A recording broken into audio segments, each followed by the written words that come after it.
A very good morning, everyone. So welcome to this live class of Ekcel Academy. So I am Soumya. I am a chartered accountant and a company secretary. So I will be handling JIGL paper for you. In this class, we will be discussing about law of torts. So with this introduction, I think we can start our classes. So these are the information about our academy, which you can go through. So this is our faculties. So CS executive.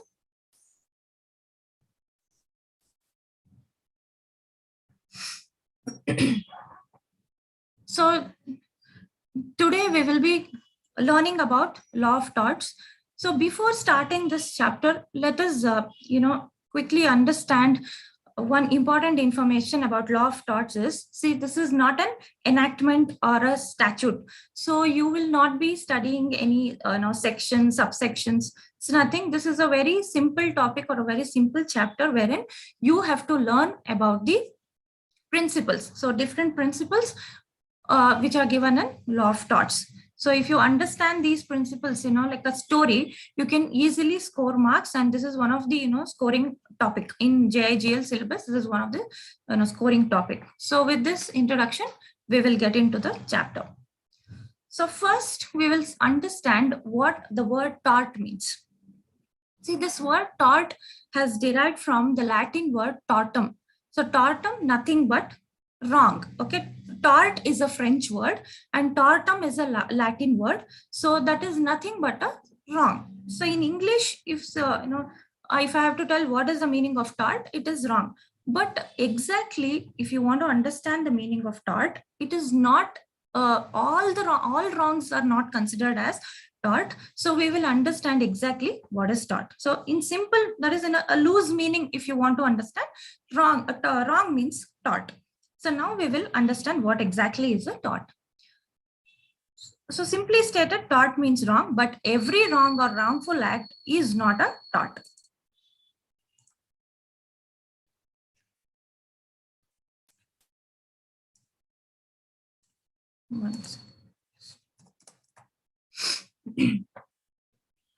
So hence we can say that tort is a civil wrong and every civil wrong is not a tort.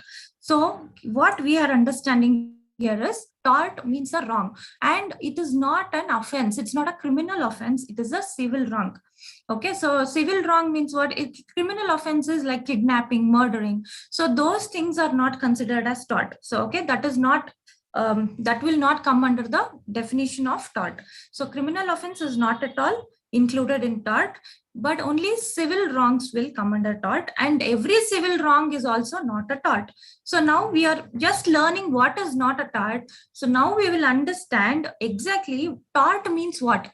So we are telling civil wrong is a tort, criminal offense is not a tort, and all civil wrongs are not torts. Then what is tort? So now we have the meaning. So let us understand what constitutes tort or the conditions to be satisfied in order to consider a civil wrong as tort. So what are the conditions needs to be satisfied in order to consider a civil wrong as a tort? Okay, all civil wrongs are not torts. So tort is a civil wrong, but all civil wrongs are not torts. Then what exactly is a tort? In order to call it as a tort, we have to see whether these three conditions are satisfied. What are those three conditions? You can see on the screen. First one is wrongful act. There should be, see, all these things, all these three conditions we will study in detail. First, we will just learn these things. So what are those three conditions? We will learn the headings and then we will go to the explanation. Okay, tort, we need to satisfy three conditions. The first one is wrongful act. Then there is a legal damage, plus the third one is legal remedy.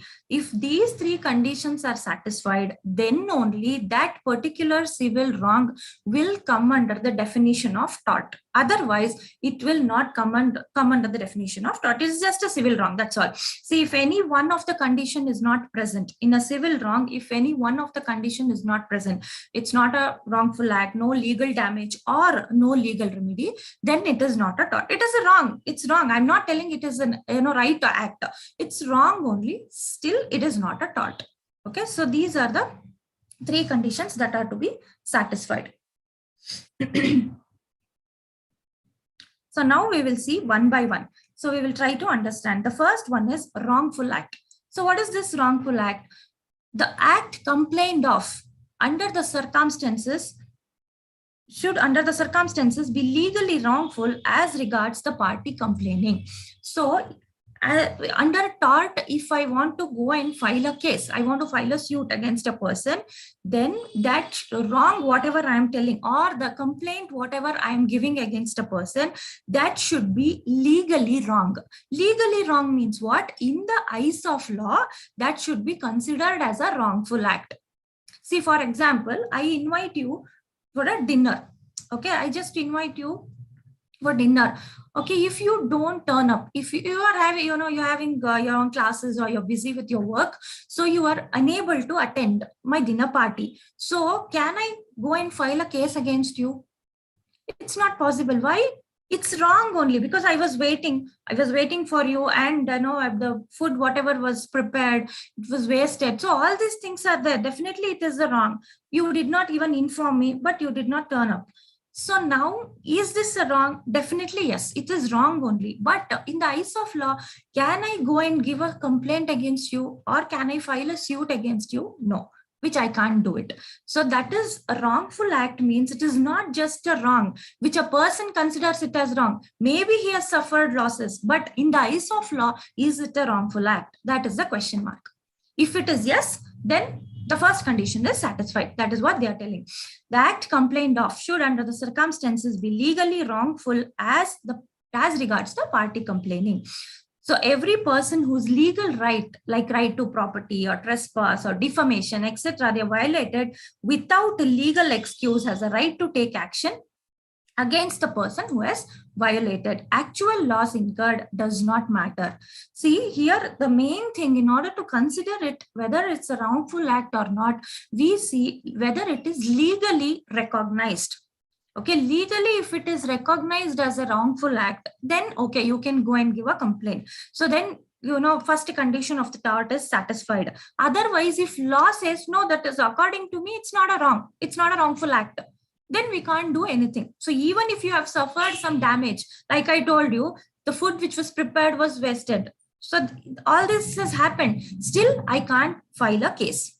Okay, so that is the act complained of should be legally wrongful act. Okay, so law should recognize it as a wrongful act.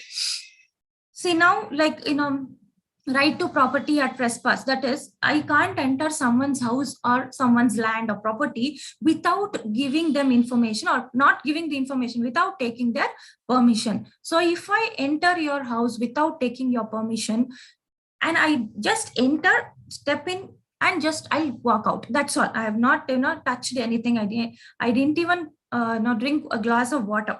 Nothing. I just stepped into your house and I just walked out. Then also you can give a complaint against me. You can file a case against me. Why? Legally it is wrong. Your right to privacy is affected. So you would not have incurred any damages. Still, you can file a case against me. So this is a legally wrongful act. So that should be the criteria for considering it, whether it's a tort or not. So the first condition is wrongful act. Wrongful means it is not we consider it as wrong. Law should consider it as wrongful act. See, Mr. A enters B's house without permission. Even though Mr. A did not touch or steal anything, entering the house without permission is a wrongful act. Okay, next one. So next one is legal damage. So when there is a wrongful act which is recognized by law, that means legally when there is wrongful act, definitely if there is a wrongful act, definitely law considers that the other person has suffered some losses. So legally you have suffered damage, you have suffered loss. So that should be there. The next criteria is legal damage. So next condition or criteria for considering it as a tort is the next one is legal damage. So legally, there should be some harmful act which has happened, harm or the loss which you have suffered. So every damage is not a damage in the eyes of law. Correct? Now, I told you, when I invited you for dinner, you did not come. So because of that, the food was wasted. Still, that legally, is it a wrongful act? No. So legally, is there any damage or loss? No, nothing. So legal damage is very, very important. Legally, again, law should recognize it as a harm. Or law should recognize it as a loss, damage. then only it is considered as a tort. That is the second condition. So there should be legal injury or invasion of a legal right. So in the absence of an infringement of a legal right, an action does not lie. That means if infringement means violation, breaking of rules and regulation, breaking of law. So that is infringement. So if you are not violating law, and without violating law, if other person has suffered any damage, you can't take any action. Okay, that means, for example, because of your act, that is, you did not come. Okay, when I invited you, you did not come. So because of that, I have suffered damage. Correct? No, food got wasted. My money is wasted. My time is wasted. Still, can I go and file a case? No, I can't take any action because legal infringement is not there. You have not violated any provision of law. Okay, you have not violated any provision of law. So now I can't take any action against you. That is what it says. In the absence of an infringement of a legal right, action does not lie. That means if there is no violation of a legal right, if there is no violation of rules and regulation or law, then no action can be taken. Under what section I can file a case against you? Nothing. I can't take any action. Even though I have suffered damage, I can't take any action. Why? There is no legal damage. There is damage, but it is not legal damage. There is no infringement. So where there is infringement of a legal right, an action lies even though no damage has been caused. That means sometimes if there is an infringement of a legal right, that means you have violated the provision of law. Like I told you, right to privacy. I just entered your house without taking your permission. I did not touch anything. I did not steal anything, nothing. Still, you can file a case against me. Actually, have you suffered any loss? For that, the answer is no. Still, can you take any action against me? Definitely yes. Why? There is a legal damage. So not to understand this concept, there are two important maxims or principles. So you can, by understanding these two maxims or principles, you can understand this particular legal damage even more in a even more simple manner. So we will see what it is. Okay, these two, from the point of view of your exam, these two maxims or these two principles are very important. Many times, this question has appeared. What is damnum sine injuria, or what is injuria sine damnum? So we will see this one by one. So the first maxim says damnum sine injuria. The second one is injuria sine damnum. First we will see damnum sine injuria. So what is damnum sine injuria? See, the meaning we have given, it is cannot be sued even if there is harm or damage. Okay, so even if you have suffered any loss, you cannot take any action against the other party. Okay, so because of whom you have suffered loss, you can't take any action. So that is damnum sine injuria. There is damage, there is harm, the loss which is caused to you. Still, you can't take any action. That is damnum sine injuria. Cannot be sued even when there is harm or damage. So damnum means harm, loss, or damage. It can be in respect of money or health or comfort, whatever. In some way or the other, you have definitely suffered some loss. Okay, there is some loss. It can be in terms of health, it can be in terms of comfort or money, whatever. Still, you can't sue the other party who has caused the loss because there is no infringement of a legal right. In the eyes of law, it is not a damage. It is actually the damage which you have suffered because of the act of the other party. Still, you can't take any action. Why? There is no violation of a legal right. So that is what the law says. No. So if there is violation of legal right, you can take action. But here you have suffered damage, but you can't take any action. So this maxim means that in a given case, a man may have suffered damage, but no action in tort because the damage is not to an interest protected by the law. So according to law of torts, you have not done any violation. You have there is no violation. So now you can't take any action. So therefore, causing damage, however substantial to another person, damage may be more, still the other person cannot take any action. Why? Because there is no infringement of a legal right. There is no violation of law. See, this very good example is this. See, Mr. A opened a condiment store in a locality. Okay, A is having a condiment store in a locality. After a year or maybe after a few days, so see, A's business is going well. He is earning profits and all those things. But after a year, Mr. B also started a condiment store in the same locality. See, A is already having condiment store. He is getting profits. So he is doing well with his business. But after a year, B also started. B is a competitor. Okay. He also started the same kind of store, condiment store in the same locality. Now, because of this, A started incurring losses. Okay, like A got 10 lakhs profit last year. This year, because B also started the shop, condiment store, A got only 5 lakh rupees profit. So that means what? There is a damage. Okay, last year he had 10 lakhs profit, but this year is having 4 to 5 lakhs only. That means definitely he has suffered loss in terms of money, earnings. But still, can he take any action against B? The question is, can he take any action against B? Definitely no. Why? Because B has not infringed any legal right. He has not violated any legal right.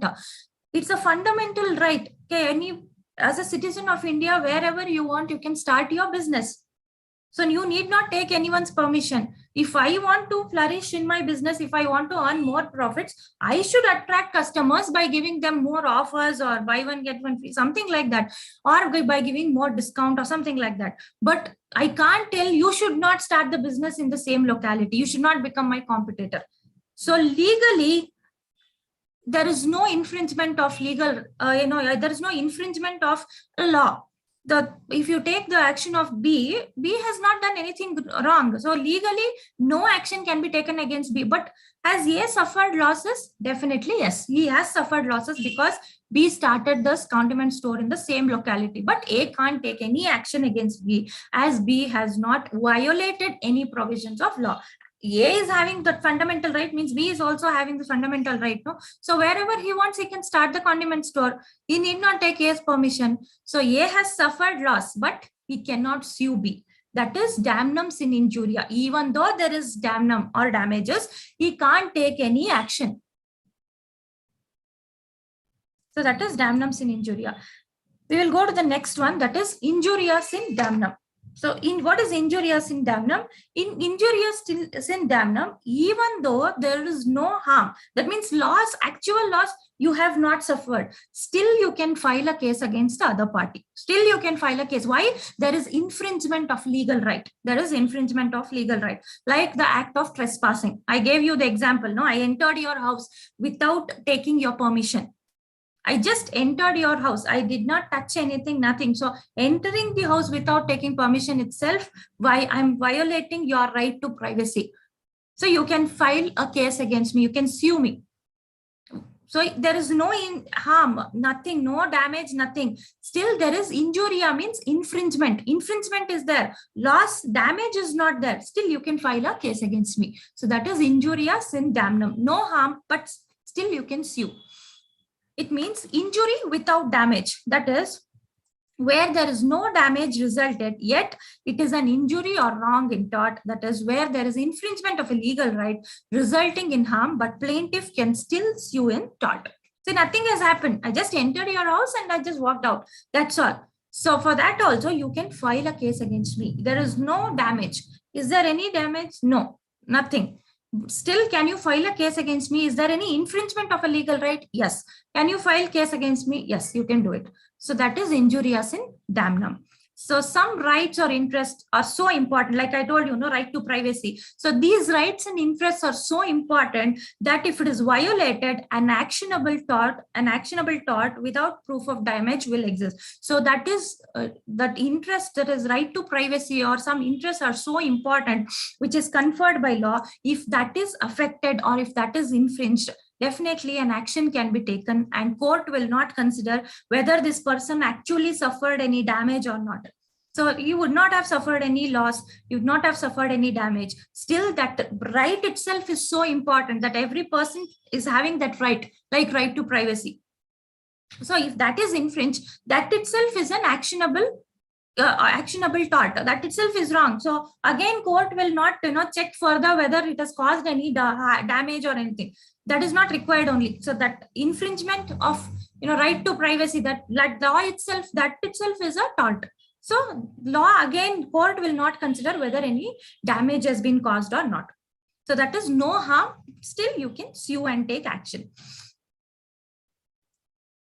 So thus when there is an invasion of An absolute private right of an individual. Absolute private right is what? Like entering someone's house or some land without taking permission. So when I am having the absolute right with respect to my house, you have to take my permission and then only enter. So there is an injuria, that is infringement is there, and plaintiff action will succeed even if there is no damnum or damages, like act of trespassing. So we saw two conditions. The third one is, see, first one was wrongful act. Next, we saw legal damages. Under legal damages, we understood legal damages with the help of two maxims. So after that, now we are going to the third condition, that is legal remedy. So third or the last condition, to constitute a tort, there are three conditions which have to be satisfied. I hope you remember: wrongful act, legal damages. Under legal damages, two maxims we studied. And now the third one is legal remedy. See, this is very simple. When there is legal damage, definitely law will provide for some remedy. Correct? No, some compensation. So if law says it is wrongful act, if law legally, if something is recognized as wrong, and they can't, statute or any law cannot tell this is wrong and keep quiet. Correct? No, they can't tell the act of trespassing or, without taking permission, you can't enter someone's house, and it will not put a full stop there. If you do it, what are the consequences? What is the remedy available to the person who has suffered this injury? It is invasion of a private right. No, so now wrong has already happened. So now what is the remedy available? So law will not just tell this is right, this is wrong and keep quiet. If there is something wrong, then what is the remedy? That also law will provide. So the next one is legal remedy. So the third condition is there should be legal remedy. Definitely when it is recognized as a wrongful act, definitely remedy will also be provided by the law itself. So the third condition of liability for a tort is a legal remedy. So this means that to constitute a tort, wrongful act must come under the law. So the main remedy for a tort is an action for unliquidated damages, although some other remedies like injunction, specific restitution can be obtained. So what is unliquidated damages? Unliquidated damages is with something which is not prefixed. Okay, liquidated damages means when we enter into a contract, okay, when we enter into any contract, we fix like on the day of performance, if any person like A or B, if they don't perform as agreed, this is the damage that is to be paid to the person who has suffered loss. Okay, like for example, if A does not perform on the day agreed, when you enter into contract, if A does not perform as agreed, then A has to pay damages to B, like 50,000, it's fixed. Okay, if B does any mistake, he has to pay 50,000 to A. So this is already decided. It is prefixed. If something goes wrong, 50,000 should be paid from the person who has done wrong to the person who has suffered loss. This is liquidated damage. But tort is an unliquidated damage. In tort, remedy is unliquidated. Unliquidated means depending upon the facts and circumstances of the case, the court will decide what should be the compensation. How much should be paid as the compensation. So that is unliquidated. You are not fixing it before itself. Okay, that is unliquidated damage. So usually in case of tort, unliquidated damages is the remedy. But apart from that, you can also go for injunction, like a stay order. Injunction is nothing but stay order. Or specific restitution may be claimed in an action for the detention of a chattel. Chattel means personal property. That is your goods. It is with me. I have taken your goods. It's in my possession. So you can go for specific restitution. Specific restitution is bringing back to the same condition. That means your goods, you have to take it from me. So that is in case of these someone else's goods, if other person is having. So in these cases, you can go for specific restitution. So the main remedy which will be available under the law of tort is usually it is an unliquidated damage. So which is not prefixed. Okay, these are the three conditions which are to be satisfied in order to consider it as a tort. Next, we will have a small discussion on mens rea. Okay, see, mens rea we will be discussing more when we go to the chapters, that is IPC and CRPC. Okay, so there we will have a lot of detailed or in-depth discussion. But here, why we should learn mens rea, then why in tort we have to learn mens rea is, in order to understand the concept that is absolute and strict liability, we have to understand mens rea.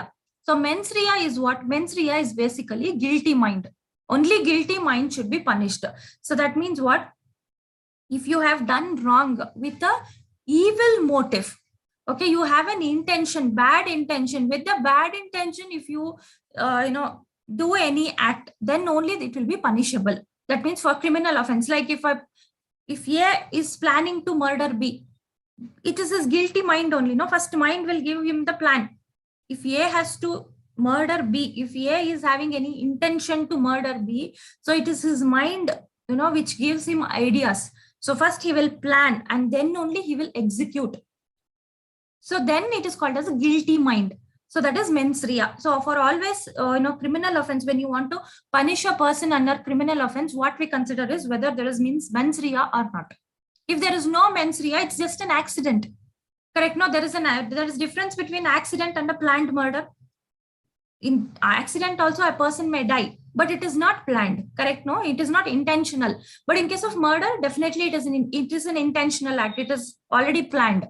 So that is the mens rea. So the general principle lies in the maxim, actus non facit reum nisi mensit rea. That means what? The act itself creates no guilt in the absence of a guilty mind. So if there is no guilty mind, that is no evil motive, wrong intention, then that is not that's not a wrongful act. That's what mens rea says. So that this we will consider in IPC and CRPC. That is, this is related to criminal law. But now why we are studying in tort? Because we are in the beginning only I told you this is all related to civil wrong. Okay, criminal offense we are not considering only. Then why we are considering mens rea here? So you might get that doubt. So that only thing why we are considering mens rea is, see, mens rea means the guilty mind. No. So here what they want to tell is, if the guilty mind need not be an evil motive. Sometimes you need not have an evil motive. Sometimes when you commit wrong, when you commit any wrongful act, you would have, like for example, if I enter into your house without taking your permission, what I would have thought, my mind would have told, okay, let us see the consequence. Negligent, nothing will happen. What will happen? What big deal? If I just enter your house, what will happen? Correct? No, so like that, I will think and I will enter your house. That means what? My mind is conquering my act. Before my act, my mind says something. My mind could have told me, no, don't enter someone's house. But it told me like nothing will happen. You enter the house. So that is why here mens rea, what we are considering negligence, not worrying more about the consequence. Simply you do it. So that we will consider here, not an evil motive, like planned murder, kidnap. We are not considering, we are not going to that level, because that we will anyway study in criminal law. But here mens rea, what we are considering is being negligent. Okay, not worrying about the consequence. Okay, I'll jump the traffic signal. What will happen? We will see later. It's like that. That is mens rea here. So, however, see, it doesn't mean that for law of torts, the act must be done with an evil motive. Correct? No, for law of torts, evil motive and all is not required. But simply it means that mind must conquer in the act, and the act must be done either with wrongful intention or negligence. Okay, what will happen? We will see the consequence. So like that. So that is called as negligence. That's all. So not an evil motive. Evil motive we will go in. We will go and discuss when we go to criminal law. So now the main concept what we have to understand is, in law of tort also what we consider is, when you are negligent, okay, when you are negligent, you are not worried about the consequence, then you will be punished, or maybe you may have to pay the damages under this law of tort. Still, under law of tort, there is this strict liability. There is a concept called as strict liability and absolute liability, wherein even though you are not negligent, you are liable to pay damages. You end up paying damages. So that we will be learning in absolute and strict liability. So that is why we are studying mens rea. Mens rea means what? You have a kind of negligence, and because of that negligence, you have done some wrongful act which will be punishable under law of torts. That is fine, because I was negligent. I was not worried about the consequence. That is fine. But under the this law of torts only, we will come across two concepts. One is absolute liability and one is strict liability. In this concept, or in these two concepts, even though you were not negligent, okay, even though you were not negligent, you are liable to pay damages under law of tort. So for that only, these exceptions only, we are understanding first mens rea, and then we will understand this exception, that is absolute liability and strict liability. When you do wrong, when you are negligent, there is no problem only. I understand that I was negligent, so I am paying damages. That is fine. But here, even though I was not a negligent, our law of tort recognizes these two concepts, whereas even though there is no direct fault from my side, I am liable to pay damages. I end up paying compensation. So that is the concept of absolute and strict liability. Okay, so this is, however, to this principle, absolute and strict liability are exceptions. We will see what it is. So, see, now we will go to types of tortious liability.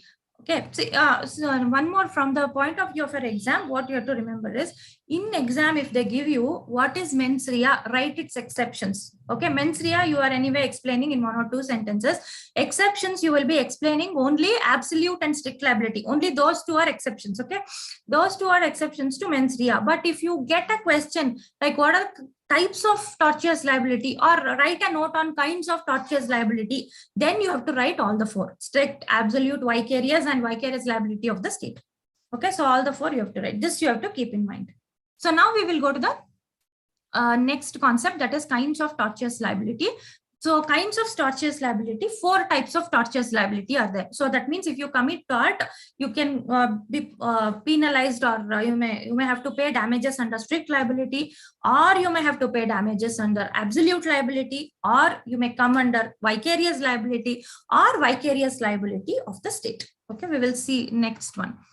So one by one we will understand. First one is strict liability. So this strict liability is also called as no fault liability. See this, it is called as no fault liability. So from your side, even though you have not committed any wrong, not committed any fault, still you are liable to pay damages. That is why we call it a strict liability. Okay, no fault. Even though there's no fault, you end up paying liability, or you end up paying damages. What is that? We will understand.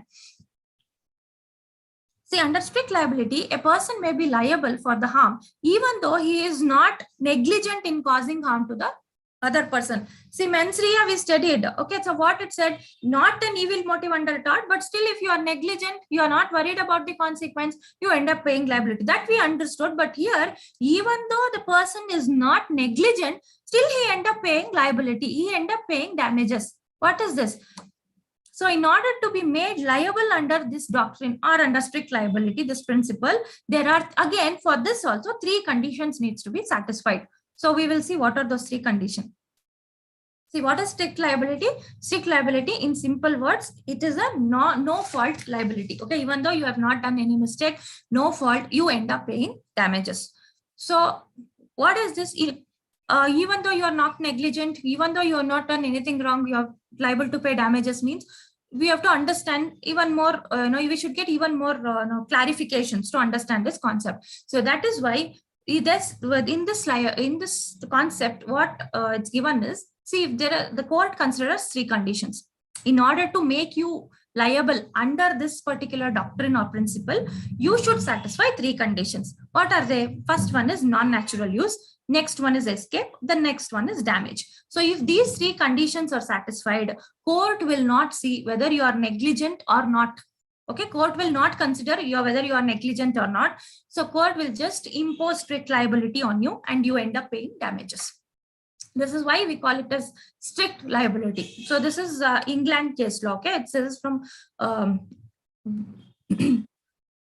this is from England, and this is not this concept was not developed in India. So based on this strict liability, our Supreme Court has developed one more concept, that is absolute liability. Okay, that these 2 are exceptions to mens rea.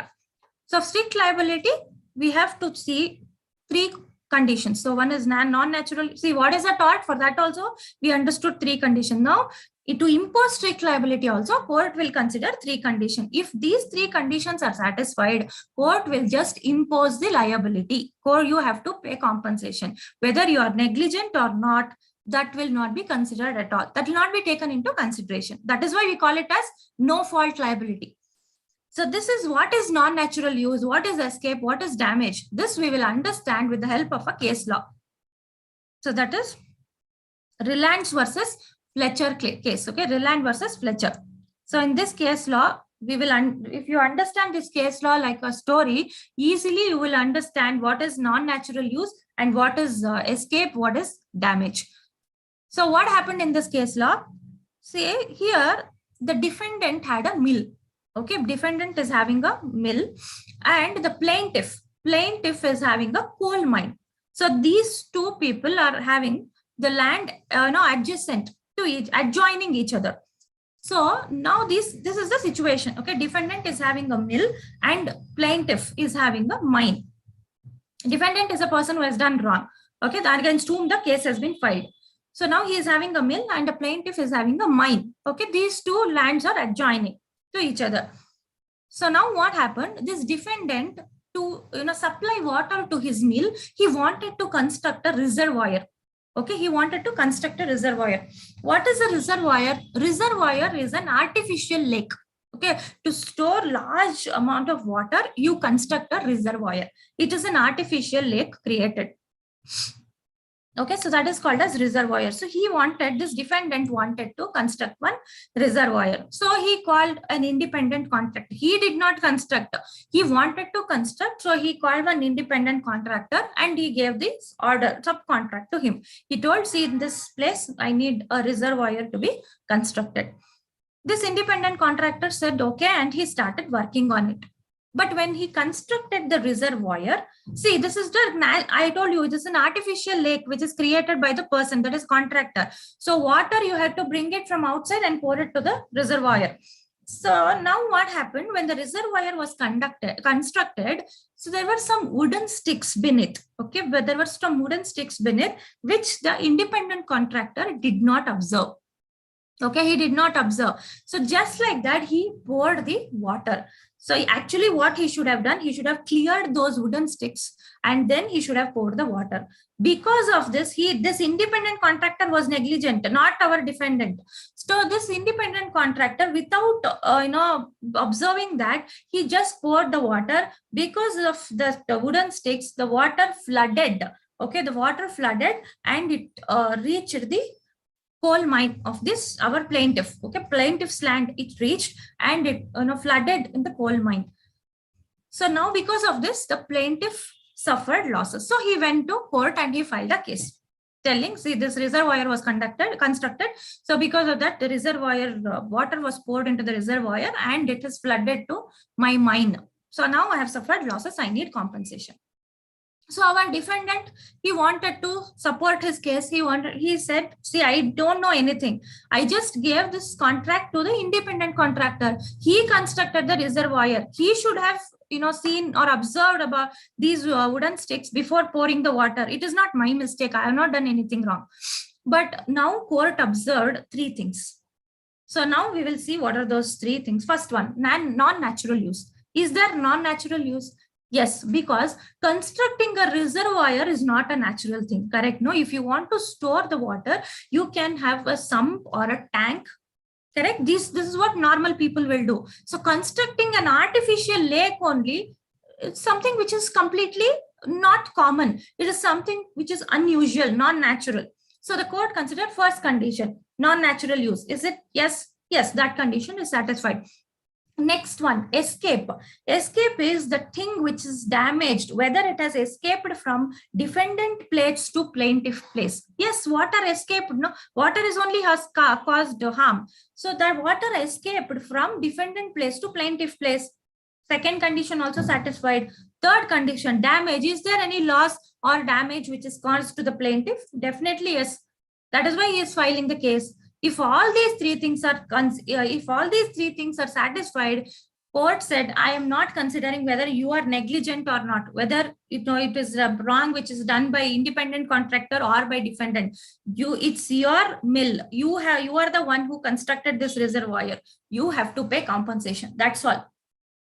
So this was a case where this strict liability concept was started. So Rylands versus Fletcher. So the court considered only three things. Non-natural use, yes. Escape, yes. Damage, yes. That's all. So whether you are negligent or not, I don't want. You have to pay compensation to the person who has suffered loss. So this is called as strict liability. So in order to impose strict liability on a person, we have to consider these three conditions. If these three conditions are satisfied, then we are not considering whether that person, we don't want whether the person was negligent or not negligent, we are not considering only. So this is Rylands versus Fletcher case. So here also, the court observed three things, as I told you. Is non-natural? Yes. Constructing reservoir is not natural. Escape? Yes. Water escape from defendant place to plaintiff place. Then damage? Yes. It has caused damage to the mine. So as all above conditions were satisfied, though the defendant was not negligent, he was held liable under the principle of strict liability. So this rule can be applied for this water, gas, electricity, and other explosives. That means what? You have to be very, very careful. So now there are certain exceptions to this rule of strict liability. Okay, what are the exceptions? So always strict liability cannot be imposed. Okay, there are certain exceptions. That means what? Under these situations or these conditions, strict liability will not be imposed. Strict liability will not be imposed. We will see what are those exceptions one by one.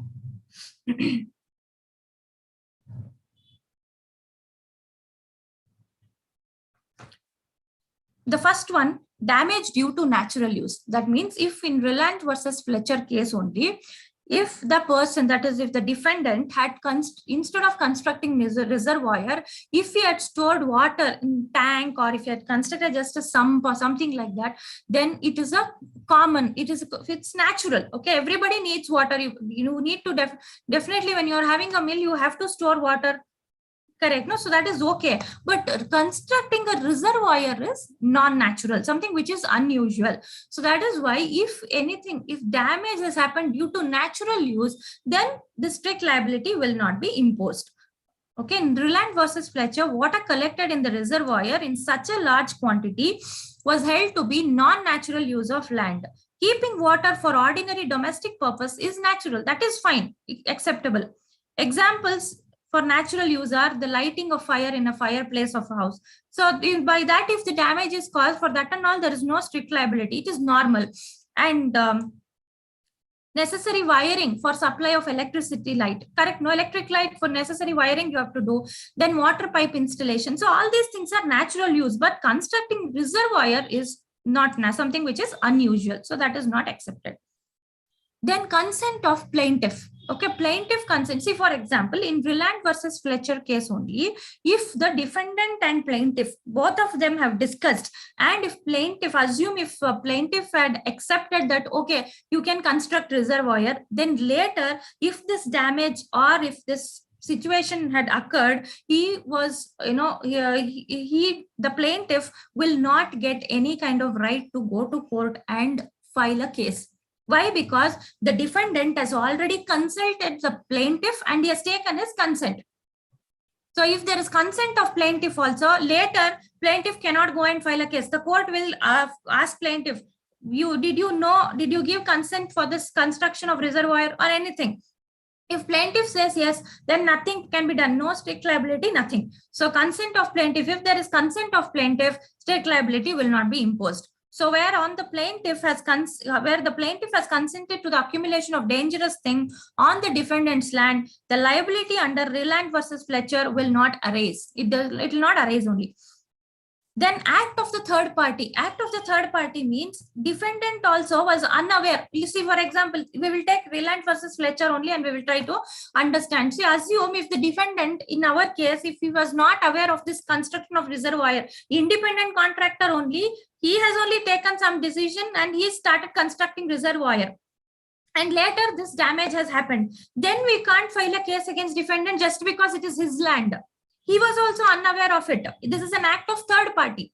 Then also no strict liability because he was not involved only. But in our Rylands versus Fletcher's case, defendant only wanted to construct the reservoir. So now this strict liability will be imposed. But if it is an act of third party, if defendant also if defendant is also not aware of what is happening, then again you can't file a case against the defendant for under strict liability. He will not be liable for any kind of compensation or anything. He'll not be paying any damages. So if the harm has been caused due to the act of a stranger who is neither defendant's agent or servant, he is not, this is not a work which is given by the defendant. It's just completely an act of third party. Defendant is not involved only. Then no strict liability, nothing. Nor agent or not defendant has no control over him, then the defendant will not be liable, because defendant only does not know what is happening. How can you go and file a case against him? Because just because it is his land, you can't take any action. Then statutory authority. See, sometimes, these public authorities, that is government officials. So if they have taken reasonable steps, and if they are storing any water, gas or electricity, and if there is any damage which has happened, usually if they have taken reasonable care, the strict liability will not be imposed upon them. Then act of God. So if there is a natural calamity like flood, earthquake and all, because of that the damages happen. Because if there is a flood or earthquake because of which the water has escaped from defendant's place to plaintiff place, then defendant also cannot do anything. It's not defendant's mistake. Nobody's mistake. It's the act of God. So then also strict liability will not be imposed. Next one, escape due to plaintiff's own default. What is this plaintiff's own default? For this, we will understand with one more case law. Okay, that we will see. First, we will understand the meaning and then we will see the case. So damage by escape due to plaintiff's own default is considered to be good defense in Rylands versus Fletcher. So also, if the plaintiff suffers damage by his own intrusion into the defendant's property, he cannot complain for the damage so caused. So here what we have to understand is, see, in case of Rylands versus Fletcher case, we also saw one more condition, which is escape. That means the water has escaped from defendant's place and it has reached the plaintiff place. Correct? No? So that is why the second condition is satisfied. But we will see one more case law. In this case law, what happened was, so it is the Ricky versus Ponting case. So in this case, what happened? There are two neighbors. Okay, two neighbors, and one person is having a horse. Okay, he's having a horse. So two neighbors. This is a case between two neighbors. So one person is having a horse. In another, that is the another neighbor's house, there is one tree. Okay, which contains many poisonous leaves. Okay, the tree contains poisonous leaves. So one day, what happened? This horse, it went to the neighbor's place and it consumed these leaves.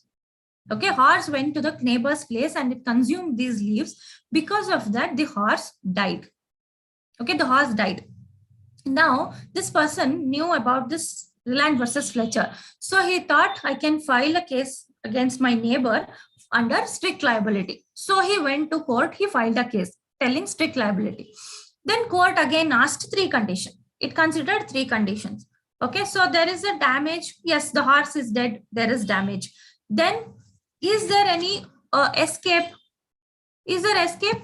No, there is no escape. Why? Because in case of Rylands versus Fletcher case, what happened? In case of Rylands versus Fletcher case, water escaped from defendant place to plaintiff's place. But here, horse only escaped. No, that leaves did not come to neighbor's horse's place.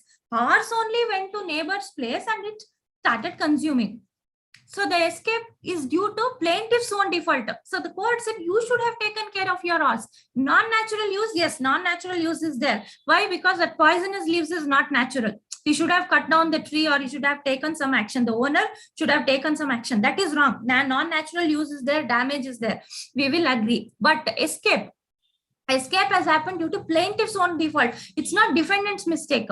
History did not come here. The leaves did not fall here. The horse only went there and it consumed the leaves. Because of that, it died. So you should have taken care of your horse. Why did you allow your horse to go to your neighbor's place? That is what court said. So if you take these three conditions, escape condition is not fulfilled. So then court said, there is no strict liability which can be imposed. So this is escape due to plaintiff's own default. In this case also, no strict liability will be imposed. So with this, we have completed the strict liability concept. Now we will go to another important concept, absolute liability.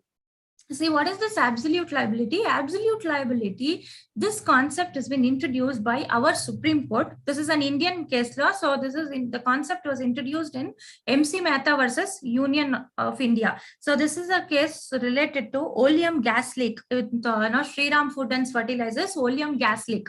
So after Bhopal gas tragedy, again there was one more gas tragedy. So because of that, so this MC Mehta and other lawyers, they filed a case. So this is happening again and again. There is gas leak, which reaches the environment, which causes health hazards to the people. So this should be taken care by the court only. So they thought, so again and again this accident or this tragedy is happening. So we should make the enterprise liable.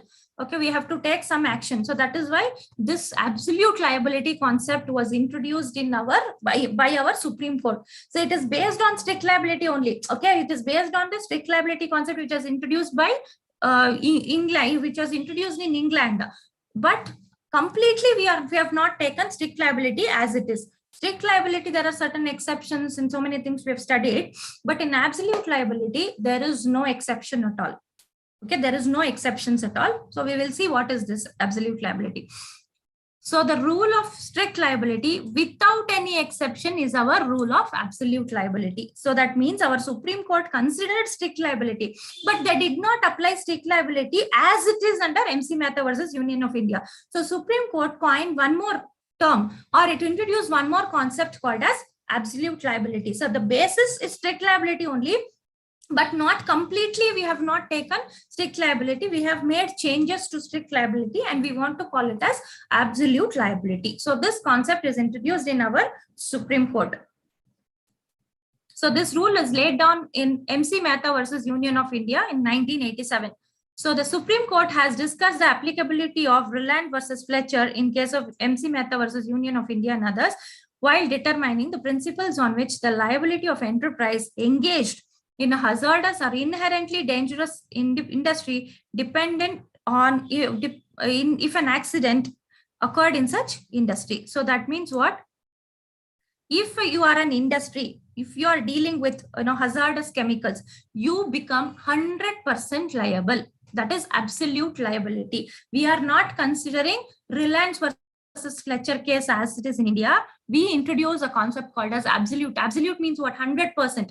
So that means we are not giving you any exception. If you are an industry dealing with chemicals or any hazardous materials, you should be 100 or 1000% careful when it comes to people's health, when it comes to public health. So if you are negligent, whether it is from your fault directly or involved or indirectly, all these things we will not see. We are not going to give you any exception. You have to just pay compensation. This is what the concept which was introduced by Supreme Court. Supreme Court considered strict liability, but Supreme Court said, as it is, we don't want to apply strict liability because in our country, we want to make our industries even more responsible without giving any kind of exception. If there is any accident which has happened and if there is any hazardous chemical which has reached the environment, that's all they have to pay. And because of that, it has caused any health issues to the public, immediately they are liable to pay the compensation. That's all. So it can be to the public or to their own employees, whatever. So if there is any accident, anything wrong happened in an enterprise, that's all. That enterprise is liable. We are not giving you any kind of exception or exemption, nothing. So that is what strict liability is. So here, see what it says. I'll just read this particular paragraph and we will move on. So we have to evolve new principle. Okay, so Supreme Court says we have to evolve new principle and lay down new norms which would adequately deal with new problems which arise in a highly industrialized economy. So ours is a highly industrialized economy. So there are certain new problems, new accidents will take place, new problems will arise. So for that, we have to bring in new principle. Exactly strict liability, we cannot apply as it is. So we cannot allow our judicial thinking to be constricted by reference. That means no restrictions to the law as it prevails in England, or for the matter of that, in any other foreign country. So what Supreme Court said is, maybe in England, in Rylands versus Fletcher, they would have given some what do you call exception, but here we want to be even more strict because ours is highly industrialized economy. We don't want to give any kind of exception, so we will consider even more, we evolve a new principle and we want to be even more strict or stringent, and we will evolve a new principle called as absolute liability. Whether you have done wrong, whether you are negligent or not negligent, we will not consider. We will not give you any exceptions like strict liability. If something wrong from the industry has happened, from an enterprise, if anything wrong has happened to the employees or to the general public, to whoever it is. So if anything has, any accident has taken place and it has caused any harm, the enterprise is liable. We don't give you any exception. We don't consider anything else. That means whether you have taken reasonable steps or not, all these things we are not going to consider at all. So this particular paragraph says the whole thing. Whatever I explained, you can just go through. This is a extract of the Supreme Court judgment only. So now we have to understand, what we have to understand is, thus, while imposing absolute liability for manufacture of hazardous substances, the Supreme Court intended that the requirement of non-natural cause or aspect of escape, or commonly regarded as essential for liability under Rylands Fletcher, need not be proved in India. So all these exceptions, condition, nothing we will consider. Okay, if you are an enterprise, if you have done wrong, that means you have done not, you have done wrong. If you are an enterprise and if there is any damage or any accident which has happened, and because of that, if any person has suffered loss, be it your employee or a general public, you are liable to pay compensation. That's all. We are not giving you any kind of exception, no conditions, nothing. That is why that was strict, but there are certain exceptions. So that is why it is called a strict liability. But here the new concept is absolute liability. That means 100% you are liable. So that is absolute liability. So now we will, for our understanding, we will go through the points which gives us the difference between strict liability and absolute liability. So strict liability, first thing, it has certain defense or exceptions. Correct? Now we see conditions and we see there are certain exceptions. So all these things we will see, and then only we will impose the strict liability. But in absolute liability, no such defense or exception, nothing. That is why we call it as absolute. Then a strict liability will be applicable to individual, but absolute liability will be applicable to enterprises. So these are the two concepts which is studied, that is exceptions to mens rea, plus it is the kinds of tortious liability. The third one is vicarious liability. Vicarious liability is nothing but, say, usually a person who has done wrong, he will only be liable to pay compensation, or he will only be responsible to make good the loss. But in case of vicarious liability, what happens? Wrong of one person falls on the shoulder of another person. That means one person's wrong, responsibility will be taken by another person. The other person will also become liable or responsible for wrongful act of one person. So for example, if you take partners, if there are three partners, A, B, C, if B does anything wrong, okay, if he involves in any wrongful act, then if because of B's act, if any person has suffered loss, that person will file a case against B, and he will not file a case against B alone. So he files a case against the partners. Okay, the partner of this firm has done wrong. Now, if court calls A and asks, if issues summons to A and asks, A cannot tell, I don't know what B has done. I didn't know this. So all these things we can't tell. Why? Because partners' liability is joint and several. If it is decided that B has done wrong, then all the three will be liable for paying compensation. It's like that, because one person's wrong, that is during the course of business. Okay, if B personally does anything wrong, then for that A and C may not be liable. But during the course of business, if B has involved in any fraudulent activity, or if he has done anything wrong, then maybe B, along with B, even A and C may become answerable. They will become answerable. So this is called as vicarious liability. One person's wrong, another person may have to take the responsibility. So in some cases, a person held liable for the tort committed by another. This is only called as vicarious liability. So usually it happens when a master is vicariously liable for the act of the servant. So if my assistant, if my assistant or if my article does any mistake, my client should call me only, right? So they can't call my article and ask, why did you do this mistake?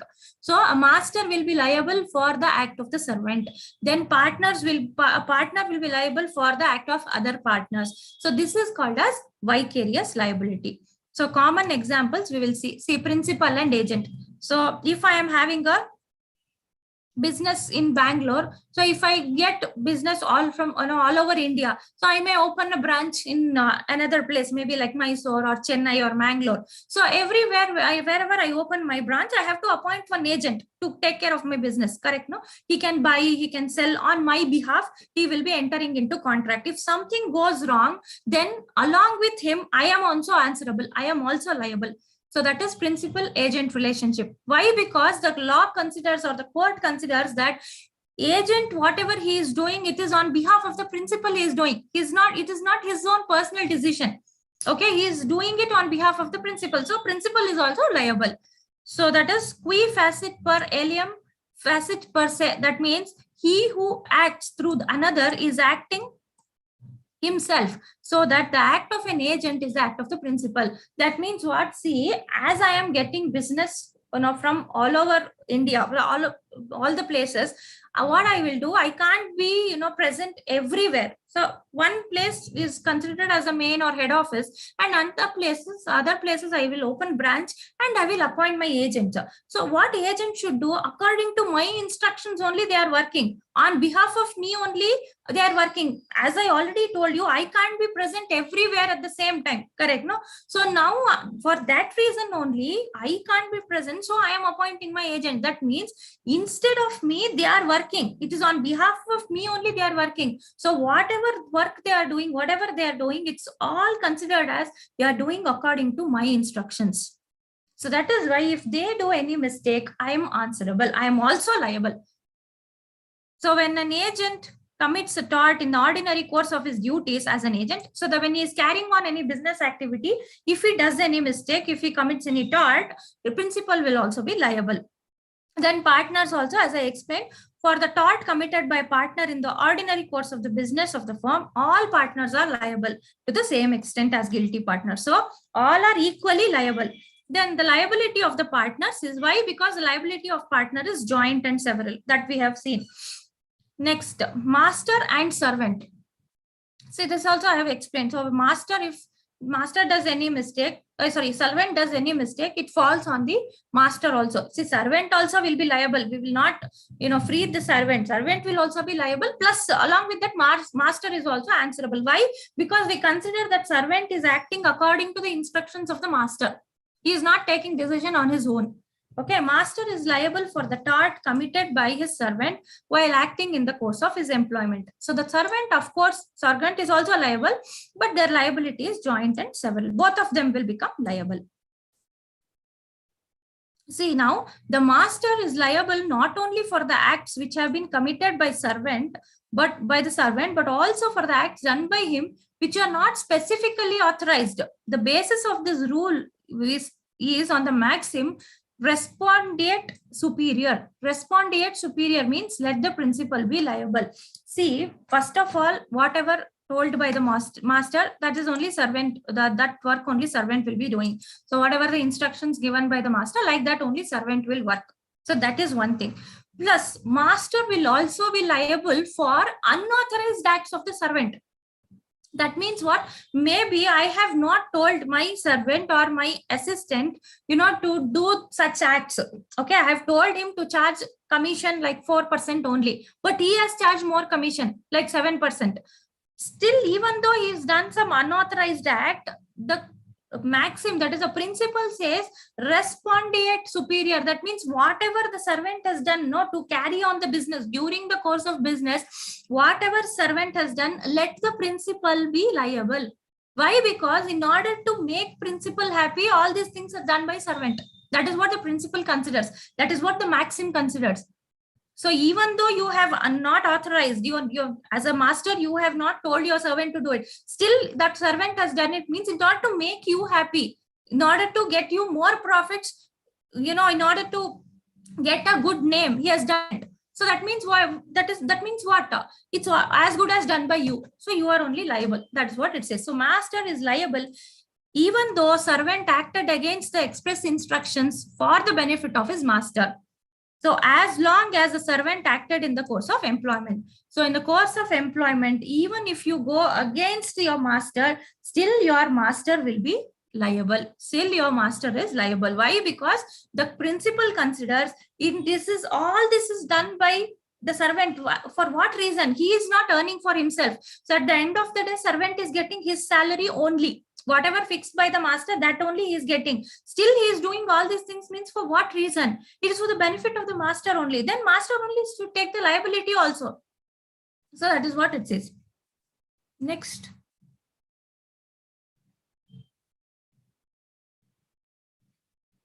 Next one is employer and independent contractor. So employer and independent contractor, usually between independent contractor and employer, there is no vicarious liability. Usually there is no vicarious liability, but under strict liability we saw.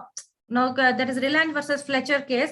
Our defendant, he did not know about this, whatever the wooden sticks which were there in the reservoir, all those things he did not know only. Even though independent contractor was negligent, our defendant was liable to pay the compensation. So in case of this strict liability or negligence of independent contractor, usually this vicarious liability will be applicable between employer and independent contractor. Otherwise, as the name itself suggests, independent contractor, he is independent. So he will take his own decision. It's not like master and servant. Whatever master says, that only he should follow. It's not like that. So usually between employer and independent contractor, there will be no vicarious liability, but under the strict liability or negligence of independent contractor, or maybe when employer only says that, independent contractor says, no, this is wrong, we should not do it. Still employer imposes, strictly he will tell, no, you have to follow this. Even though it is a tort, it's okay, you do it. In these situations, there will be that employer will be vicariously liable for the acts of the independent contractor. Otherwise, between employer and independent contractor, in the normal situation, there will be no vicarious liability.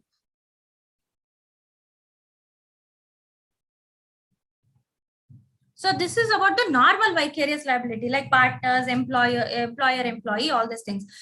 Now we will see vicarious liability of the state. That is, if the government officials, government public servants, if they make any mistake, if they commit tort, then can government be made liable? Can government be made liable? That is vicarious liability of the state. So first we have to understand what is a position in England, what they follow, and then we will see what is a position in our country, in India.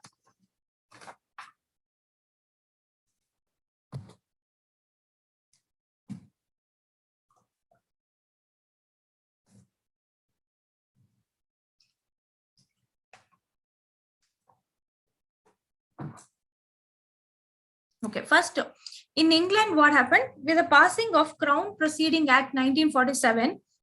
Okay, we have an act called as Crown Proceeding Act 1947. There, the Crown is liable for the torts committed by servants, just like private individual. So we have one Crown Proceeding Act. So there, whatever the servants, whatever mistake done by the government servants, the Crown will be liable. They are answerable. Okay, they will be paying compensation. So that is written in the act itself. Okay, so the state is vicariously liable for all the acts of the servants, like how we see between employer and employee. In normal private individuals, what we consider, the same way state is vicariously liable for the acts of the servants.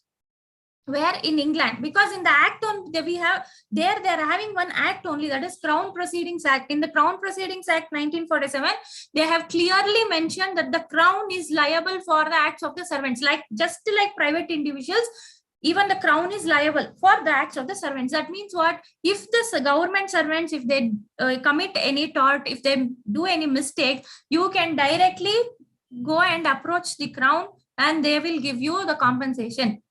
So that is what the position in England.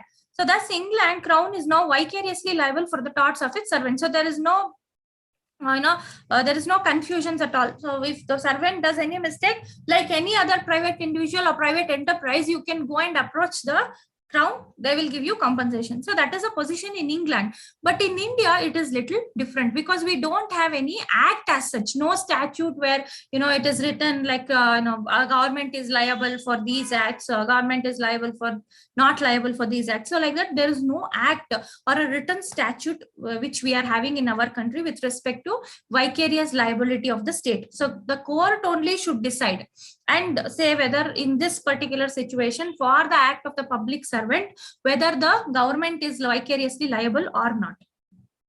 We will see the position in India. So unlike Crown Proceedings Act 1947 of England, we have no such statutory provision with respect to liability of the state in India. So there we are, they are having the Crown Proceeding Act, but here we don't have any such statute or written act wherein which mentions about the liability of the government with respect to the acts or torts committed by the government servant. So when a case of government liability in tort comes before the court, the question is whether the particular government activity is sovereign or a non-sovereign function. See, now what we have to do is, as we don't have any written statute, we have to go and ask court only. See, this is we assume like one public servant, like a passport officer, he has committed some mistake. He has done something wrong, tort. Okay, it's not criminal offense, not a tort. Okay, he has committed some mistake. Now we have to go and ask the court. See whether can we make the government liable for the act of the passport officer, that is wrongful act of the passport officer, can we make government liable? Now the court should consider this situation and it should consider whether it's a sovereign function or a non-sovereign function. The first thing what court should consider is whether it is a sovereign function or whether it is a non-sovereign function. So what is a sovereign function? Sovereign function means a function which can be performed only by the government, like maintaining law and order in the country or bringing in new rules and regulation, like that, like police department. So all these things which we cannot do, private individuals, we cannot have one police department, correct? No, so security agency you can have, but not a police department. So like maintaining law and order in the country or bringing in new, making of rules and laws. So all these things are sovereign function which only government can do it, we cannot do it. Okay, non-sovereign function means which a private individual plus government can do it. That means like running of schools, government schools also we are having, private schools also we are having, running of hospitals, government hospitals also we are having, private hospitals also we are having. So the court should consider whether it's a sovereign or non-sovereign function. Usually if it is a sovereign function, government will not be made vicariously liable. Okay, government will not be vicariously liable. If it is a non-sovereign function, definitely compensation will be awarded to the person who has suffered loss from the government. Okay, for the act of the public servant, for the act of a government official, if he has committed any tort, if the court will first check whether it's a sovereign function or non-sovereign function. If it is a sovereign function, government will not be liable. If it is a non-sovereign function, government will be vicariously liable and compensation will be provided. But now if you take the position, many times the courts have considered even sovereign function also, and it has made government vicariously liable. So that you just, if you have completed your administrative law, you can go through some 2-3 case laws are given wherein even under sovereign function, the government was made vicariously liable and government was supposed to pay compensation to the party who has suffered loss. So in some cases, they have made government vicariously liable, but for tort, it is, if it is a sovereign function, for tort, government is not vicariously liable. So this is just for your understanding, because anyway, in administrative law, we will discuss in detail, but just for your information. So one thing under tort, what you have to understand, if it is a sovereign function, government will get the immunity from vicarious liability. That means vicarious liability will not be applicable on the government. If it is a non-sovereign function, government becomes vicariously liable. That means if a doctor, has been negligent, he has not performed the duty properly, something wrong, has happened from a doctor in a government hospital, government will be liable. Why? It is a non-sovereign function, like that. So now we will go to the next topic, that is torts or wrongs of personal safety and freedom. So these are considered as torts to personal safety and freedom. What are these? Battery, assault, bodily harm, false imprisonment, malicious prosecution, nervous shock, and defamation. So we will see what it is one by one. First one is battery. So battery is like, application of force with the anger. If you apply force and if you touch a person, so you need not even beat. So beating is also battery. What I am trying to tell is, see, this is considered as tort. With anger, without someone else's permission, without others' permission, if you just touch his body with anger also, it will be considered as battery, and that person can file a case against you. So under law of torts, he can file a case against you. So any direct application of force to the person of another individual without his consent or lawful justification, without any consent or no proper reason, if it, simply if you touch a person also, that will be considered as battery. It's a wrong of battery. To constitute a tort of battery, two things are necessary. You are using force. That means like to hit, you have to use force. So that is one, first use of force. Next one, without any lawful justification. See, as a police officer, if you use the force, that's okay, because you have lawful justification. But just like that, without any justification, if you simply use force and if you touch another individual, that is considered as wrong of battery. And under tort, that person can file case against you. So even though the force used is very trivial, that means what? Very minimal force if you use also, nothing has happened to that other person. Still very minimal force you have used. Still that person can file a case against you under law of tort. That is a wrong. So even though the force is used is very trivial, that means minimal, and it does not cause any harm, the wrong is committed. We consider it as wrong. Thus, even to touch a person in anger and without any lawful justification is a battery. So it's simply in anger, if you even touch a person, that is considered as battery. So next we will go to assault. So assault is something like, you are creating a kind of tension in someone's mind.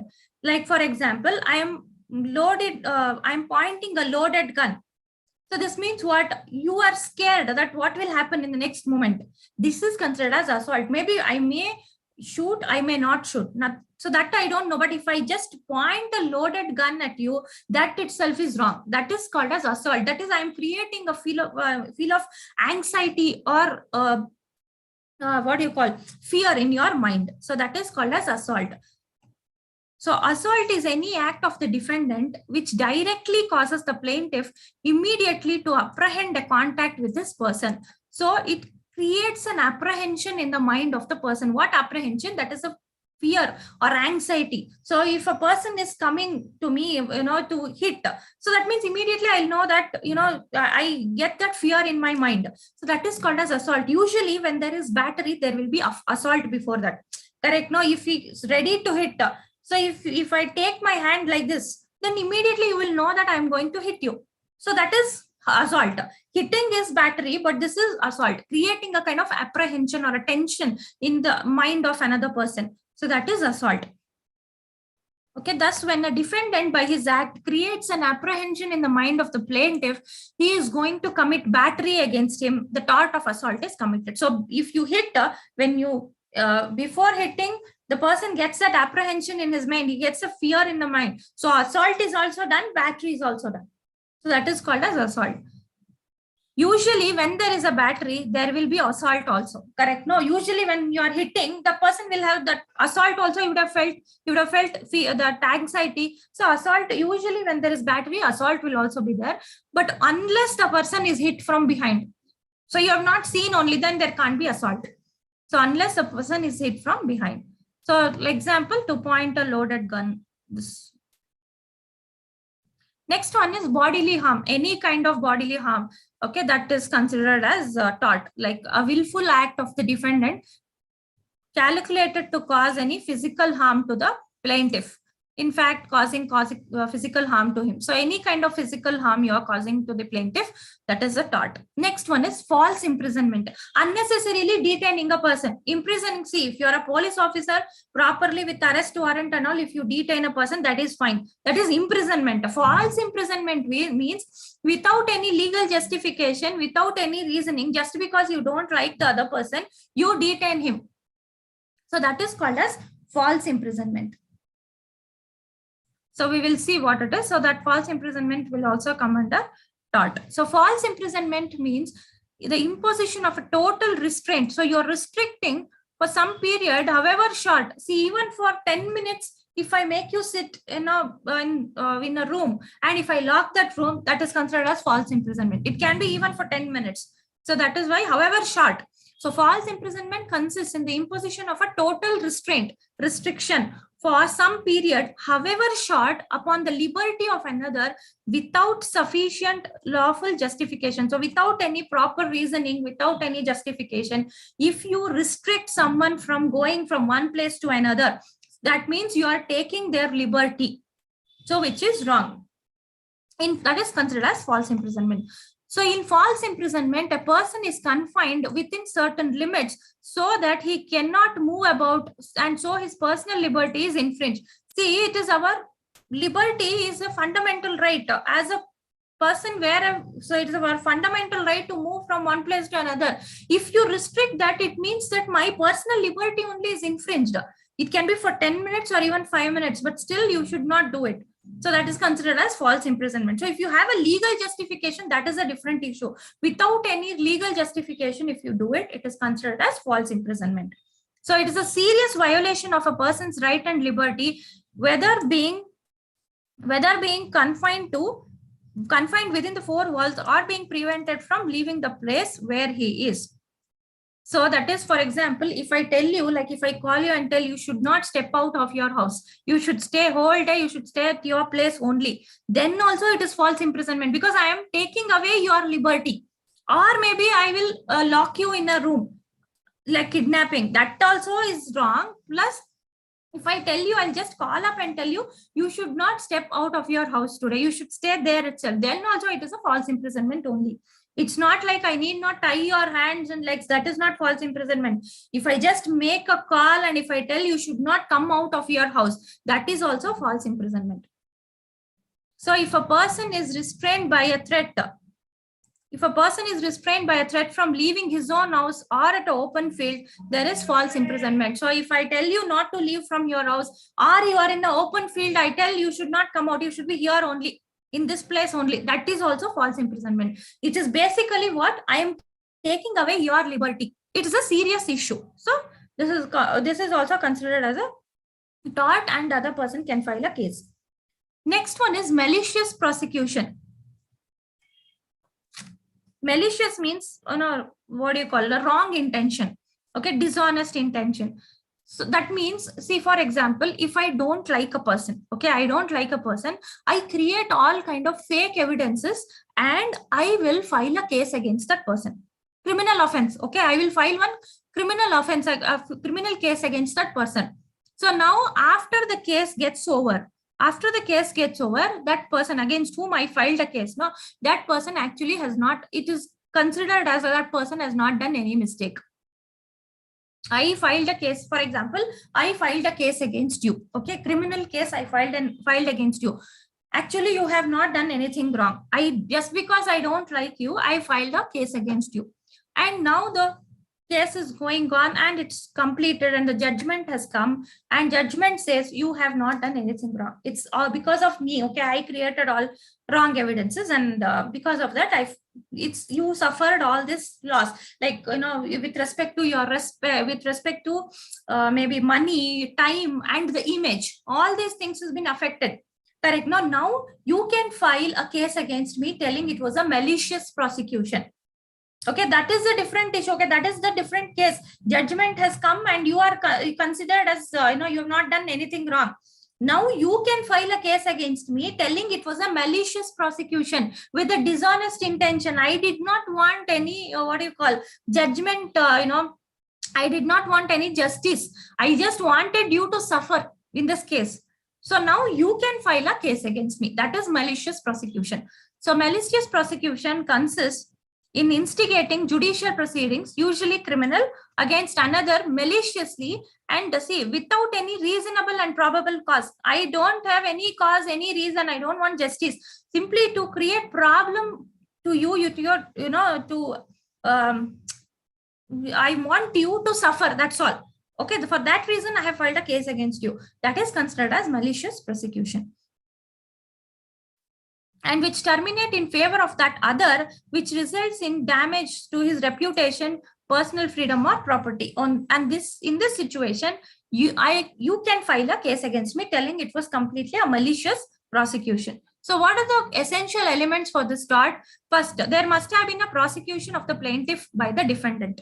Okay, there is a prosecution of the plaintiff by defendant. Now, in this case, whatever you are filing, I am defendant, you are the plaintiff. So what they say, there must be a prosecution of plaintiff by the defendant.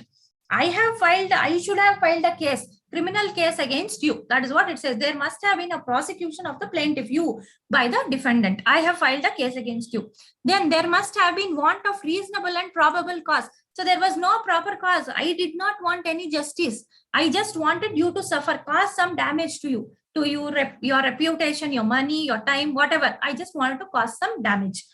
Now, the defendant must have acted maliciously. That is, I told you, with improper motive, not end of justice. I don't want any justice. At the end, I don't want justice. At the end, I wanted you to suffer, which has happened. That's all.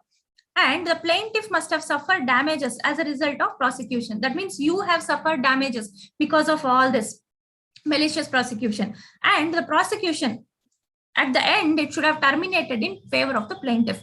So the prosecution has ended in favor of you only because you have not done anything wrong. No. So I just wanted you to suffer, so I filed a case. So if all these conditions are satisfied, you can file a malicious prosecution case under law of torts against me. So to be actionable, the proceedings must have been instigated actually by the defendant. So you should only have, I should have filed a case against you first time, that is a criminal case. Now the case is decided in favor of you. So now what do? You want to prove that it was totally a malicious prosecution. Now you can file a case against me. Okay, that is one. Next one is nervous shock. So this is of a recent origin. This was not there before. Under law of torts, this is a recent origin. So what is this nervous shock? Nervous shock, see, till now we saw, causing bodily harm, assault, batteries, beating, all these things, loading a pointed gun. So pointing a loaded gun and all those things. But this nervous shock is you are not beating, you are not, attacking, you're not doing anything to the other person, but you by using words only, you are giving some kind of shocking information. Because of that, the other person has suffered a loss. I mean, suffered a loss means it has caused some health issues. Like for example, I'm an employee in a company. Okay, my colleague will enter the company, and I immediately, the moment he enters the company, I tell him, see, you have been fired. You have been fired from today. You need not come to office. Actually, it is a wrong information. Simply, I told him. So by listening to it, he fainted. Now he can file a case against me under this nervous shock. But to file a case against me under this particular heading, that is nervous shock, he should have suffered some injury, like fainted. So if he says, okay, if they have issued pink slip, if I'm fired, okay, I'll go and search another job. Then there is no nervous shock. He should have fainted or something should have happened to him. Then only he can file a case against me. So this branch of law is comparatively recent origin. It provides relief when a person may get physical injury not by an impact. See, he suffered injury not by an impact. Example, like, stick, bullet, nothing, but merely by the nervous shock through what he has seen or heard. Something he has seen or something he has heard. Because of that, he has suffered a shock and some physical injury has happened. That means like fainting, falling down, something has happened to him. Because of what? Nothing, no beating, nothing. Okay, no bodily harm, but only he has seen something or he has heard something. Because of that, some physical injury has happened to this person. Then he can file a case against the other person under nervous shock. So causing of nervous shock itself is not enough. See, as I told you, that itself is not enough to make an actionable tort, and some injury or illness must have taken place as a result of emotional disturbance or sorrow. So some physical injury should have happened, then only he can file a case. Otherwise, if nothing, as I told you, if I say you have been fired, then if he says, okay, I will look for another job, then he can't file a case against me for nervous shock and all. Something should have happened. Okay, then the last one is defamation. So defamation is attacking directly, you are attacking on the image of a person, like you want to insult the person. That is in defamation. See, what is defamation? What are the exceptions? All these things in detail, again, we will be studying in IPC. Okay, here we will just understand the meaning. In brief, we will understand. So now what we have to understand is defamation can be a criminal offense also, or it can be a civil wrong also, like tort. It can come under tort also, it can come under IPC also. So whether it is this defamation is a criminal offense or whether it is a civil wrong, it has to be decided by the court depending on the facts and circumstance of the case. So defamation has been dealt under law of torts also. It has been dealt under IPC also. So we can't exactly say defamation means this only, it is criminal offense only, it is civil wrong only. We can't say, because under both the acts, that is under law of torts plus under IPC, under both the laws, we can find defamation. So that has to be decided by the court only, depending on the considering intention and all those things, court will decide. So defamation is what? Directly you are attacking on the reputation of a person. It means that something which is something that is said or done by a person which affects the reputation, like, you know, you kind of causing insult to the person. So defamation can be classified into two. One is libel and one is slander. So libel means it was representation made in some permanent form, like, you know, written words, publishing something in a newspaper or putting it on a social media, like that. So representation is on permanent form. That means it will be there as a record. Even after 10 years, you can refer to it. That is libel. Slander means it's a publication of a defamatory statement in a transient form. That means it is temporary nature. I'll be giving a speech wherein I'll be insulting some person. I will be attacking on the reputation of a person. So this will be there for some time, and after that, people will forget. But if it is libel, the representation is made on a written form, like in a publishing in a newspaper. That newspaper cutting, you can keep it for even 20 years. Like that. That is libel and slander. So generally punishment for libel is more severe than slander. Correct? No, because it is permanent form. So libel will be more than slander. See, defamation is a crime as well as tort in India. Okay, in India, it is that is what I told. It will be considered under IPC also. We will discuss under IPC also, and again it will be discussed under law of torts also. So it is a tort as well as a crime. Whether it is in a particular situation, whether it's a tort or crime, it will be discussed or it will be decided by the court. So it is case to case basis, court will decide. So in India, both libel and slander are treated as a crime. Section 499 of Indian Penal Code recognizes both libel and slander. However, torts in criminal law are stricter than law of tort. So to consider a defamation as tort or to consider as criminal offense, it depends on case-to-case basis. So usually if you consider it a defamation, if you take it under IPC, that means if you consider a defamation as a, whether it is libel or slander, if you take defamation under IPC, if you consider the defamation as a criminal offense, usually punishment will be stricter. If you consider the defamation under law of torts, so the punishment will be little less. But whether it is a defamation under criminal law or whether it is a defamation under law of torts, it has to be decided depending on the facts and circumstance of each case. It will be decided by the court. So we can't decide on that upon that. So that is decided by the court. So now we will go to the last topic, that is remedies in tort. So what are the remedies? We have two kinds of remedies. One is judicial and one is extrajudicial.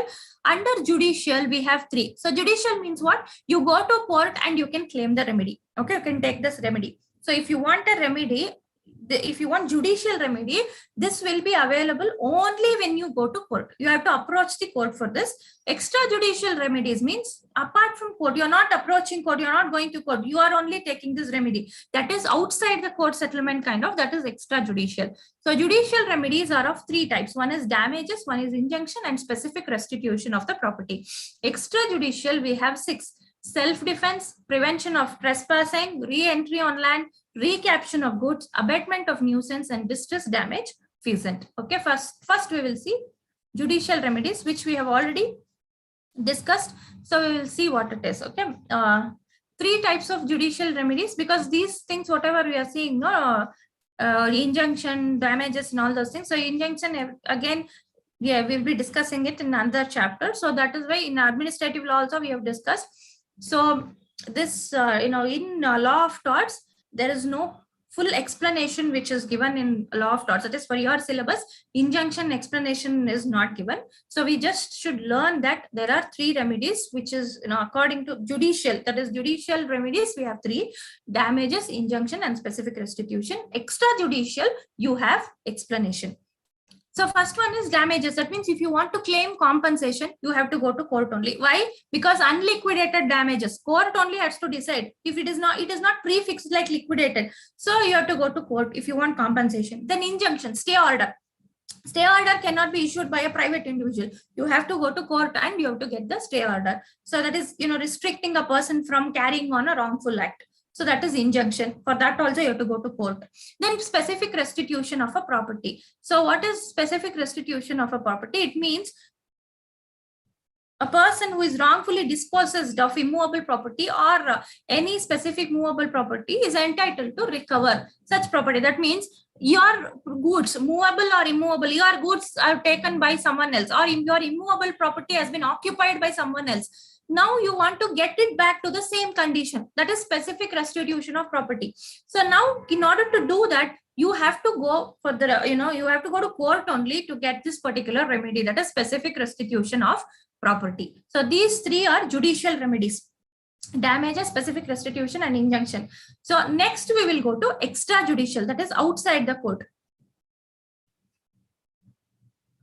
So extrajudicial remedies are, in certain cases, it is lawful to redress one's injuries by means of self-help without recourse to the court. See, sometimes it will be simple to settle outside the court only, and you need not, for these problems, you need not approach the court. You can settle it by following few steps. You can settle it by yourself. So you need not approach court. So that is called as extrajudicial. We will see what it is. First one is self-defense. So it is lawful for any person to use reasonable force to protect himself, the other person, against any unlawful use of force. See, self-defense is what? Say, for example, if a person without any lawful justification, if he tries to attack me or hit me or anything, so immediately what I have to do? I have to defend myself. I can't start running and going to court to give complaint. That I can't do. Or I can't tell him, please wait, I will file a case against you. Let the court decide whether you can, attack me or not, and later we will take a decision. That and all is not possible. Immediately what I have to do? I have to resist him from doing that. So now I have to defend myself. That is called a self-defense. Immediately, that is what we have to do. So we can't approach court at that time. So I have to avoid him. I also have to use force, and I have to restrain or restrict him from doing that wrongful act. So that is self-defense. Next one is prevention of trespass. So that is like, appointing security and all. So if this is, for example, I'm having 1 acre of land. Okay, I'm having 1 acre of land. So if I appoint security, if someone tries to, and now I have not constructing anything on the land, I'm not calling on any agricultural activity. Just this plain land I am having 1 acre. So if I just like that leave it, maybe other person, any other people, if they observe, they can take possession of my property illegally. So and they may start, using my property and all those things. So later going to court, and instead of going to court, filing a case and all those things, what I can do, I can appoint one security. So if anybody tries to enter my land, the security can reasonably take care and use his force to restrict them from entering. So that is prevention of trespass. or fencing the land or something like that, you can do it. So an occupier of land or any person with his authority may use reasonable force to prevent trespassers to entering or to eject them with force, eject them, but the force should be reasonable. See, it's like security. If some person is occupying, wrongly occupying my land, my security cannot kill that person. So he can use reasonable force, he can send them out, that's all. So reasonable force can be applied. For this and all the small issues, you need not go to court. Next, re-entry on land. See, wrongfully my land is already occupied by some person. Now I have to take re-entry. I have to go to my land. So now a person wrongfully disposed of land may retake the possession of land if we can do it in a peaceful and reasonable manner. So again, you need not go to court.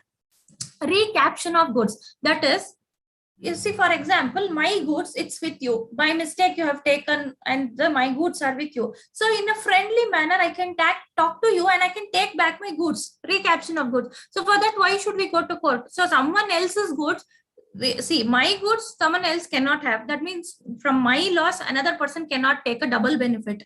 That is unjust enrichment. So if you are having my goods, what I can do, I can just tell you and I can talk to you and I can take back my goods. For that, I need not go to court. I can explain and I can take it back from you, or I can use reasonable force.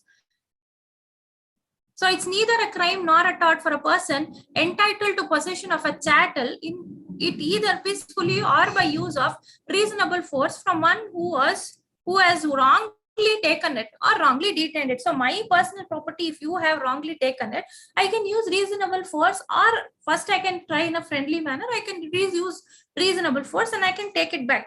Need not go to court.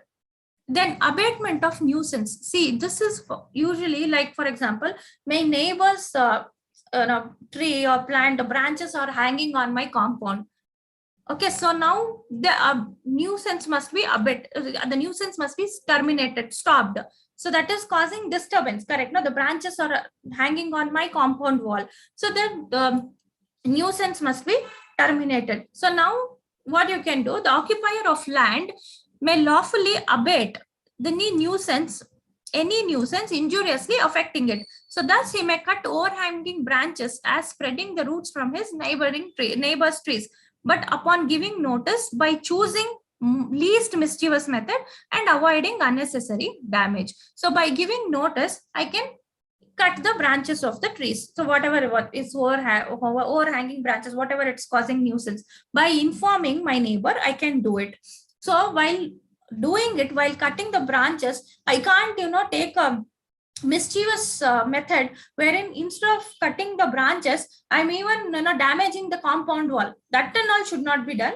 So you have to, whatever you are doing when you are terminating a nuisance, when you want to stop a nuisance from happening, you should take a least mischievous method which does not cause any damage. So if to avoid unnecessary damage, opt for a least mischievous method, and upon giving notice, you should discuss and you should do it.